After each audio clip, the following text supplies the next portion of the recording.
All right, Bat fam, riddle me this. Red is my name, black is my past, gold is my game. A hero on screen, mysterious and fast. Who am I? Scarlett Johansson.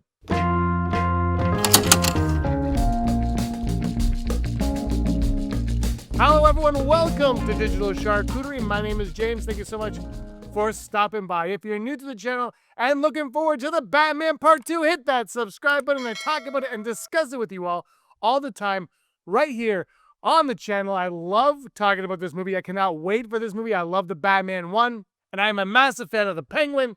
I reviewed and talked about it with you guys all the time. That was so much fun.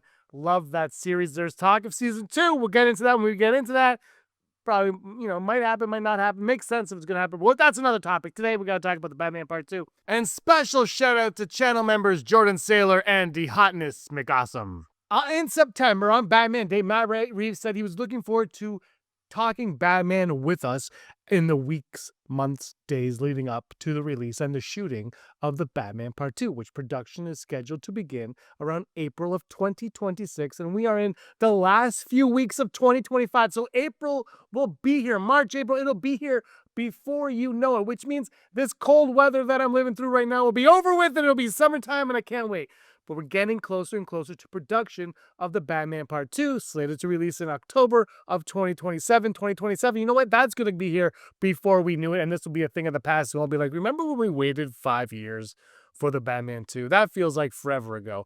And that's just how time works. But right now, the word on the street is that Scarlett Johansson is in talks to join Robert Pattinson in the Batman Part 2. This is coming to us from Nexus Point News and has been now reported by Variety, who gave credit to them, and Deadline. So the major outlets are starting to get wind of this and reporting it. And if they're doing it, you know there's some validity to what's going on. Nexus Point News is a website that I have gone to, and they seem very, very legit. When they write something, it's not just hearsay. There are rumors, of course. Everything is a rumor, but they let you know. So when I saw this, I was like, wow, that's big. And then Variety did. I was like, wow, this is picking up steam.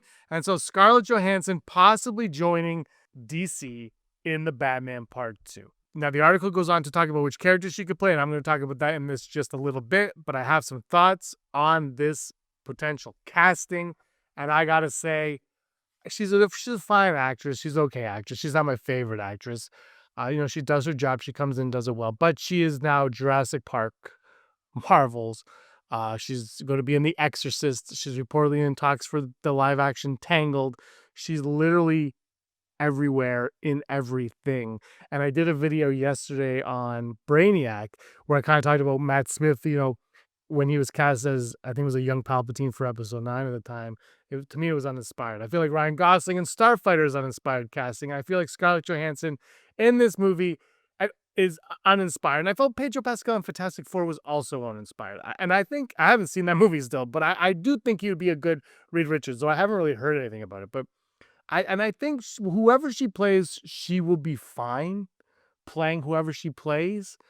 But for me, it just feels lazy. Like, oh, she gets Scarlett Johansson. She's the name. Let's just grab her. That's kind of how it feels to me. Let me know your thoughts in the comments down below.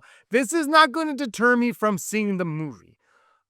She's never deterred me from seeing a movie. I don't hate Scarlett Johansson. I just think she's in everything that she needs to be in everything. There's so many other talented actresses out there that you could probably bring in. I wonder if they want her name and her clout. I mean, Jurassic Park 7 just made a ton of money, so she's got riding high on that. I think she's like number 1 or 2 box office moneymaker of all time or something because of her work with Avengers and Jurassic Park and whatnot. So she's in a lot. She can do a lot. She is talented. 2-time Academy Award nominee. So there's that. But it's just, I don't know. It's kind of lazy to me. It's not lazy, uninspired, just uninspired. Like, oh yeah, Scarlett Johansson, she's in everything. Just throw her in here. It's like, man, it feels like, when people complain like the universes of movies you watch is shrinking, it feels like Hollywood actors are just shrinking, and they're like, here's the 3 that you're going to use, and you're like, okay, guess we're going to see the same 3 actors in everything nowadays. But all that being put to the side, if it's going to happen, it's going to happen. We're going to live with it. I'm going to live with it. I mean, it's me talking. I'm the one that's going to have to live with it. And I've already made peace with it. I'm fine with her being in the Batman Part 2. But let's talk about who could she potentially be playing in the Batman Part 2? Because there are a lot of options here. Nexus Point News, they had a few suggestions that they threw out, and those names were Phantasm, Andrea Beaumont, Poison Ivy, Vicky Vale, and Julie Madison. I actually like her for not all of those, but most of those. I'm not even gonna lie. Like, even someone who's like, this is uninspired, I do like her for some of these because she does fit the role still at the end of the day. But let's go down and break down who we think she could be. Could she be Hugo Strange? I'm still going with Hugo Strange in this movie. Maybe she's playing Hugo Strange. Maybe that's where we're going with this. She is Hugo Strange. Scarlett, you heard it here first. Hugo Strange. Look, Reeves did it with the Penguin in the Cape Crusader series. He might as well do it with Hugo Strange in the Batman series, right? I'm joking. Let's move on. Robin? What about Robin? She wouldn't be his child sidekick, not a circus kid in tights, a radically reinvented Robin for the Reeveverse. Think about it like this. An adult, broken survivor of Gotham's violence, someone Bruce trains not as a mascot, but as a weaponized partner. In the comics, Robin has always represented hope, youth, and the belief that Bruce doesn't have to be alone in the dark. Reimagining Robin as an older, deeply scarred protege flips the symbolism into something far more dangerous and grounded. Johansson's history of playing trained operatives, assassins, and survivors makes this concept bizarrely functional. Her Robin wouldn't be chipper, she'd be angry, controlled, purpose-driven, a person Bruce saves from becoming something worse, but who may already be too far gone. This would also completely redefine Batman's growth arc. No longer just a lone Avenger, he becomes a mentor, a builder, a man trying to prevent someone else from becoming him. It's bold, it's weird, and it's exactly the kind of left turn Reeves would take. But probably not, right? But probably not. Let's talk about the Phantasm. I love Mask of the Phantasm. You can't see, I have the VHS copy up there. I've loved this since I was in grade 7, which was 57 years ago. Whenever it first came out on VHS, that's when I was in a theater. That's the age I was at. I love Mask of the Phantasm. Now, Matt Reeves said this is something that hasn't been done on film before. Does he consider animation film? I think he does. So it's a little tricky to believe that she'd be playing this character, but I am all in. I've had some comments lately in other videos suggesting that the Phantasm was going to be a part of the Batman Part 2. So when I see those and I see Nexus Point putting in Phantasm's name and all this, all of a sudden you go, okay, maybe there's some truth, maybe there's some traction to this theory. If Reeves wants the Batman Part 2 to emotionally devastate audiences, Andrea originates in the Batman Mask of the Phantasm in 1993, like I said. She is Bruce's first real shot at happiness, the woman who nearly pulls him away from the cowl. Their engagement collapses when she vanishes to protect her father from the mob. Years later, Gotham is stalked by the Phantasm, a silent executioner murdering crime bosses. Bruce eventually learns the truth. Andrea became the monster her pain created. She later becomes official comic canon in Tom King's Batman Catwoman. The character is built entirely on tragic duality, love and vengeance, hope and death, Bruce's future and his failure wrapped into one. Scarlett Johansson might actually be perfect for that role. She lives an emotional contradiction. Marriage Story proves she can annihilate you with quiet pain. Black Widow proves she can be physically ruthless without losing humanity. Under the Skin proves that she can be alien, distant, and horrifying with nothing but body language. Andrea Beaumont demands all of that simultaneously. In the Reevesverse, the Phantasm wouldn't be theatrical. She'd be quiet, surgical, relentless, a ghost who doesn't monologue. She just ends people. If this is the role, Reeves isn't making a sequel. He's making a tragedy. What about Poison Ivy? Again, a lot of comments on Poison Ivy. I think I mentioned Poison Ivy a video a while ago. But how about that? Pamela Ice. Poison Ivy debuted in Batman number 181 in 1966. A botanist transformed by obsession and science into a living weapon of nature.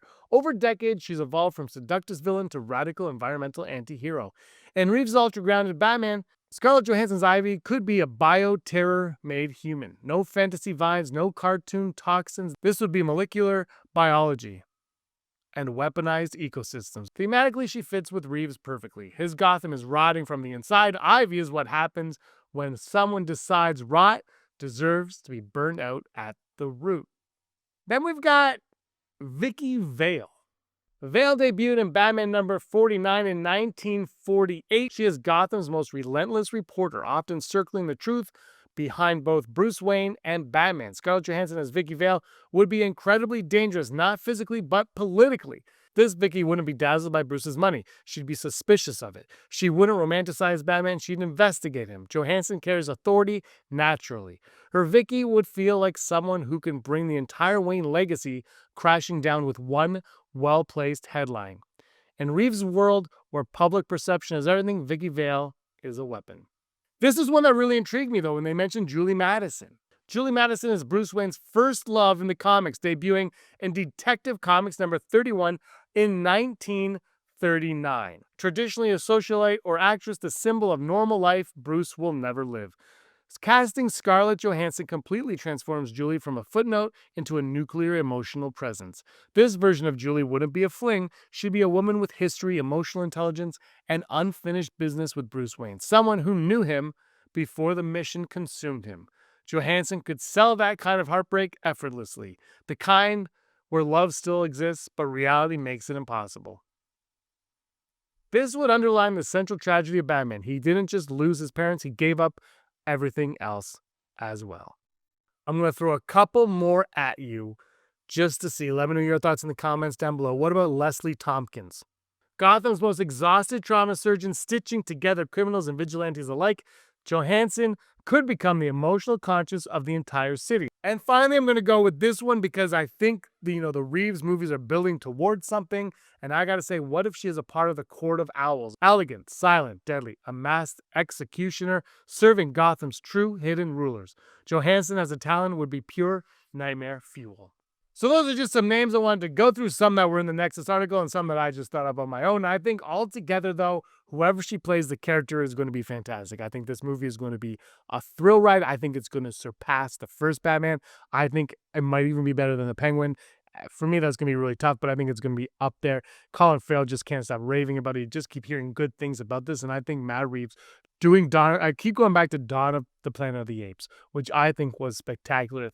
Threw me for a loop. Like, I was not expecting it to be that good, and it's so good. And I really liked Rise of the Planet of the Apes, but I felt like Dawn really superseded that one. I just was like, this is just one of the best sequels of all time, and I feel like he can do that again with the Batman, with this universe, and with these characters. So Scarlett Johansson, my feelings on the casting aside, whatever I think doesn't matter. I think she's going to come in and she's going to knock it out of the park. And I think the character is going to knock it out of the park. And I think the story is going to be phenomenal. The best part of all of this is the info is trickling in. We're going to start learning more and more about the Batman Part 2 in the days, weeks, months ahead. And I can't wait to talk about it and discuss it with all of you. Thank you so much for watching, everybody. I really appreciate your time. Hit that like button and subscribe. Until next time, may you be the master of your own universe.